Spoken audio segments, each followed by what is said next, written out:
Hi everyone, welcome to the Joyful Soul Podcast. This podcast was designed to help lift up and nourish your soul. I'm Kayla and I will be your host. Today's episode is super special as I have my Aunt Kelly here recording, my dad's sister, my godmother, my favorite aunt.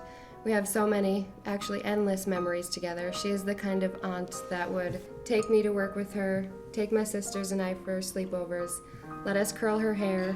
Oh, we loved it. We have so many memories. And she is the aunt that we can tell anything to, and she will come back with an honest response.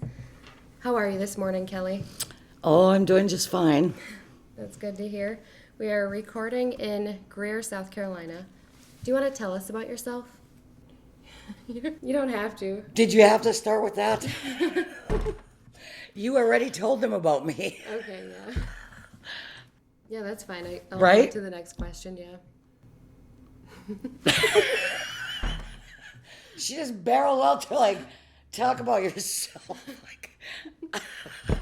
I'm not a person to talk about myself. Kayla. Okay. Let's see. Well, like Kayla said, I am her aunt. I grew up in a family with 10 children. Absolutely loved coming from a big family. And all of my sisters and brothers, we are all very close. I lived in Michigan until I was about 42, and then my husband and I moved to South Carolina. I have 2 children and 5 grandchildren. That's amazing. Will you tell us about your childhood and some ways that you grew up? With a family of 10, that's quite a bit, and you don't hear of that too often nowadays. No, and it was very interesting with that many children in the family. But like I said, we did really all get along very well. We grew up in a house to entertain ourselves. We did not have televisions. We did not have TVs. We had outside. We built forts. We walked many miles to go skating with our friends in the wintertime, or we walked downtown to find things to do. We spent a lot of time at the lake, Lake Superior, camping in the summer. But as far as with the 10 kids in the house, yes. But we all had our role, as you would call it, and we had parents who definitely structured us. So that made a big difference in coming from 10 children. We were not allowed to fight. And if we did, we were told to get out under the oak tree. That's good. That's really good. It must have been a lot of fun. It was. Just having your own imagination. Yes. That was the big thing. Yeah. That was absolutely, we did. We had to make our own fun. We had to figure something out. There was no electronics. There was no television. So yes, and it was, even today, I would say it's the best way to raise children. Yeah, too bad we can't go back to those days. Huh? No, we can't. No. No, we can't. Okay, so I heard a story where a few of you guys laid someone by the road and squirted ketchup on them. Were you part of that, Kelly? No, I was not part of that. Is it even true? Is it true? Sure it is. Oh my. Yeah, you had to come up with. The imagination. But, it was, like I said, it was back then, and it was a small town. You're just having fun. Just having fun. Innocent fun. Mm-hmm. Yes. Kelly, did you face a certain time that you felt challenged to find joy? Yes. And I would say through my earlier 20s, I think even today there's times that we can find that we're challenged, to find joy in our life. Raising my 2 children on my own, it was definitely a challenge. But in that there was also joy, because my children were, to me, they were a blessing. They were my life. But the challenges of raising 2 kids of my own, absolutely. Very difficult, very hard. You have to be the mother and the father.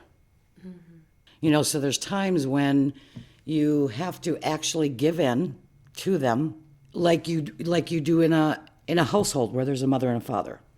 Sometimes one parent will give in when they shouldn't, but they do. And it gives a little joy to the child, right? Mm-hmm. Mom or dad gave in, yeah. So yeah, it was very, very challenging, very hard. I did a lot of struggling, obviously mentally, financially, emotionally. But I used to sing Christy Lane's One Day at a Time, Sweet Jesus.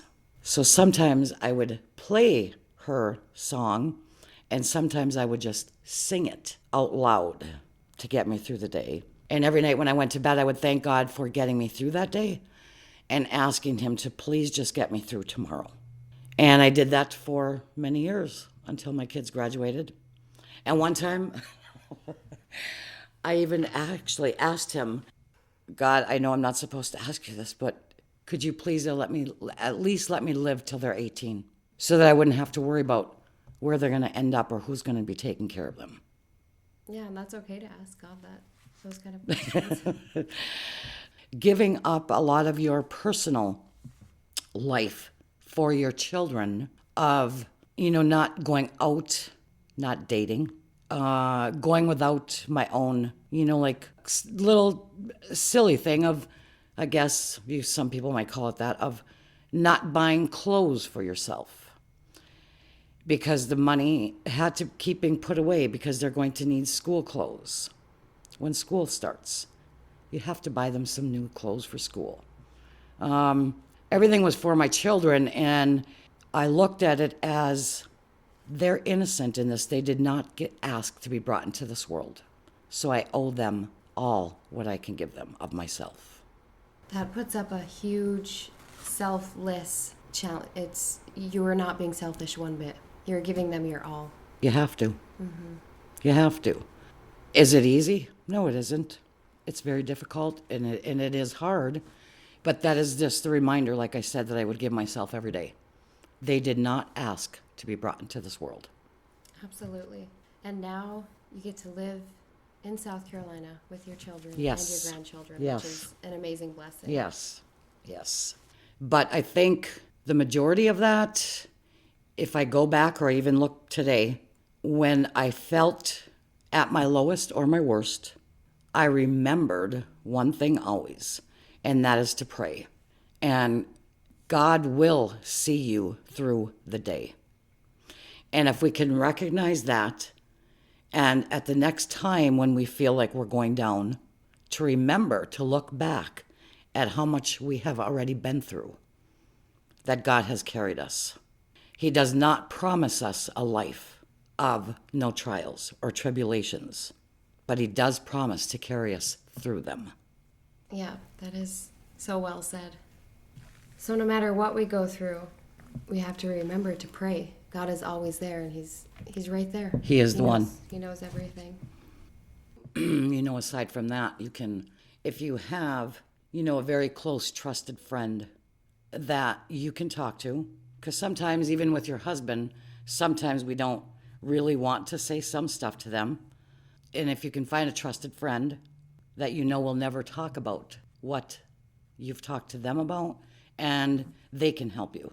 And I do have a very close friend that I've had since I was 16.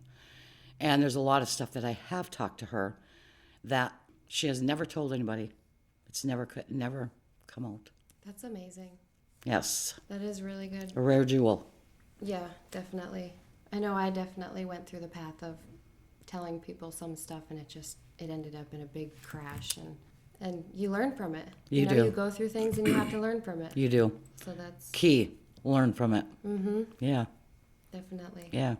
Do you feel like that was your guidance that helped you through those hard times, is praying and finding those friends? That was your main thing that...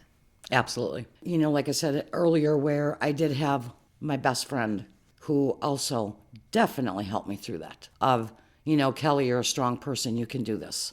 Yeah. Absolutely. But the foundation, and being thankful that I was raised in the house that I was, that my parents, gave all of us children that foundation. And, because sometimes you can think about some children who are not raised with that foundation, and you wonder how they make it. Yeah, that is true.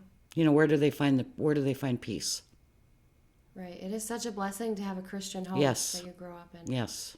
And that's why I feel like it's very important to love one another. Absolutely. Because you don't know what that person is struggling with or where they came No, from. And you don't. your one nice comment could change their day, change their life. Absolutely. Is there something that you do on a daily basis to find peace?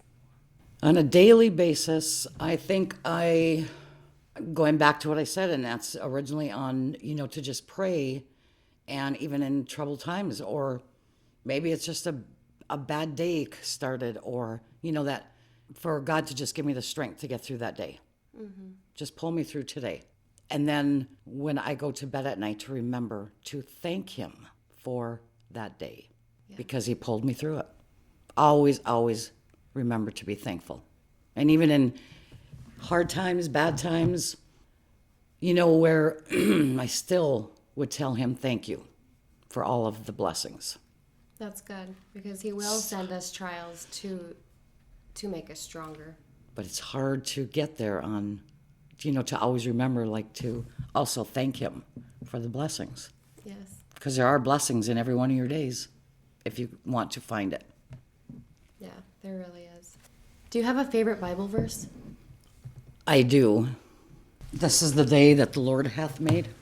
Rejoice and be glad in it. That's good. That is a good one. And it's a good one to say every morning when we wake up. It is. Psalms 118:24. Yes, it is my favorite verse. It's a very good one. And my favorite song is How Great Thou Art. Oh, that one's beautiful. I love the old hymns. Mm-hmm. Do you have any last words of encouragement or stories that you'd like to share? Before, when we were recording, you had said something about taking paths. Well, that is something that I personally have done of, whatever path we take in life, and I'm not talking spiritually, because spiritually, obviously we all should be on one path, striving to reach, to go to heaven. But the paths of everyday life I'm talking about, and I learned this years back when my kids were younger. I learned a valuable lesson. Whatever path we take in life, there's going to be people on both sides of that path that are telling you you're doing it wrong. You're never going to make everybody else happy. So it's important to try to stay on course of your own path that brings you happiness and your main goal of your family, your spouse, your children.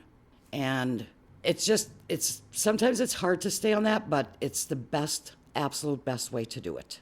And it's amazing how much happiness you will find from that, because it brings you happiness, which then will bring your family happiness if you are happy within. And yeah, it's crazy. No matter what, both sides, there's going to be people saying you're doing it the wrong way. And I used to always say, I'm going to do it my way. That doesn't mean omitting God out of my life, but just doing it my way. And no matter what I do. So, yeah. Yes. Stay in your lane. Stay in your lane. Don't veer to the right, the Yes. left. Stay in your lane. But that doesn't mean to be mean to other people. You can still love them, because the path or the lane they're in, that's what they're in. And sometimes people are going through very, very hard times in their life that you don't know about. And it can bring sometimes meanness out of their words, of their mouth. But they don't mean to be that way, but the ugliness comes through sometimes because of the battles they're dealing with within. So it's better to maybe just give them a positive note for the day, and maybe it will actually carry them through the day. It might have a big impact on them. It's worth a try, right? It really is. Yes, I love that. That is so well said.